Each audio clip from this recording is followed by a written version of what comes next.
ایک عبادت گزار تھا، رب کے دیدار کے لیے اس نے 40 دن کا چلہ کیا، دن کو روزہ رکھتا، ساری رات قیام کرتا۔ اس چلے کی وجہ سے وہ خدا کی مخلوق سے کٹا ہوا تھا، نہ تو وہ کسی کا جنازہ پڑھنے جاتا تھا اور نہ ہی تو وہ کسی کی عیادت کرنے جاتا تھا۔ اس کا سارا وقت آہذاری اور راز و نیاز میں گزرتا تھا۔ ایک رات اس نے ایک غیبی آواز سنی، کوئی کہنے والا کہہ رہا تھا کہ کل شام کو فلاں بازار میں چلا جانا، فلاں بازار کی فلاں دکان پر جا کر اپنی مراد پا لینا۔ عبادت گزار شخص شام کو وقت مقررہ پر اس بازار میں چلا گیا۔ اس نے دیکھا کہ ایک بڑھیا ہے، اس نے اپنے ہاتھ پہ دیگچی رکھی ہوئی، وہ یہ دیگچی بیچنا چاہتی ہے۔ ایک دکان پر گئی، کہا میں نے دیگچی بیچنی ہے۔ اس دکاندار تانبا ساز نے اس کی دیگچی کو تولا، کہا آپ کی دیگچی 4 ریال کی۔ کہا نہیں جی میں تو 6 ریال کی بیچوں گی، میری دیگچی تو 6 ریال کی ہے۔ دوسری دکان پر گئے، دوسری دکان والے نے بھی ایسا ہی کہا نہیں جی میرا برتن تو 6 ریال کا ہے۔ تیسری دکان پر گئی، چوتھی دکان پر گئی، 10ویں دکان پر جب یہ بڑھیا گئی، دیکھا دکاندار کسی کام میں مصروف تھا، تانبا ساز کسی کام میں مصروف تھا۔ جا کر کہتی ہے بھائی میری دیگچی 6 ریال کی ہے، لیکن دوسرے دکانوں والے کہتے ہیں جی آپ کی دیگچی 4 ریال کی ہے۔ دکاندار نے اس تانبا ساز نے کہا مائی بڑھیا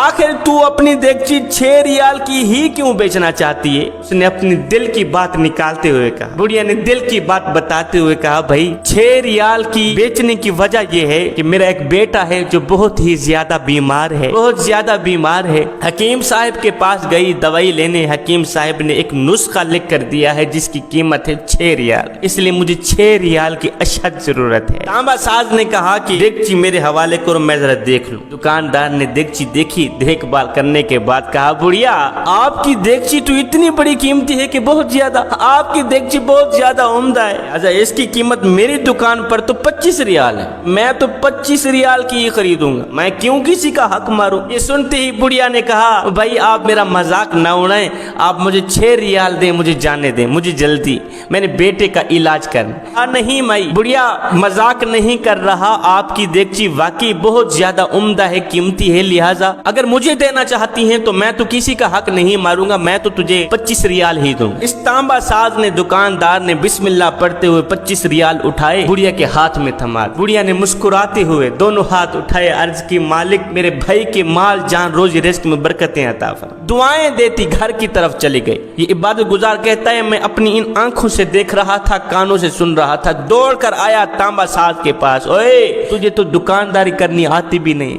تو کس طرح کا دکاندار ہے؟ اس کی چیز 4 ریال کی ہے، تو نے 6 ریال بھی نہیں دیے، 25 ریال دے دیے۔ تانبا ساز دکاندار نے کہا بھائی میں نے یہ دیگچی کہاں خریدی اور میں نے اس کو اس دیگچی کی قیمت نہیں دی، میں نے یہ جو 25 ریال دیے ہیں وہ تو میں نے مدد کے طور پر اس کے بیٹے کے علاج کے لیے دیے، میں نے اس بڑھیا کو زیادہ پیسے اس لیے دیے ہیں کہ گھر کے اور برتن بیچنے کی نوبت نہ آئے، 25 ریال اس لیے دیے ہیں کہ یہ پورا مہینہ لگاتار مسلسل اپنے بچے کا علاج آسانی سے کرا سکے۔ کیوں صاحب میں نے کوئی غلط کیا ہے؟ میں نے کوئی نقصان کا سودا کیا ہے؟ ہرگز نہیں۔ 21 ریال میں نے زیادہ دیے ہیں، ایک تو میں نے اس پریشان حال بڑھیا کے چہرے پر مسکراہٹ دیکھی ہے، دوسرا میں نے اس کی زبان پر میرے حق میں نکلتی دعا دیکھی ہے۔ عبادت گزار کہتا ہے اس دکان والے کی یہ باتیں سن کر میں حیران رہ گیا، اسی حیرانی میں گمسم ہو کر میں گھر کی طرف جا ہی رہا تھا،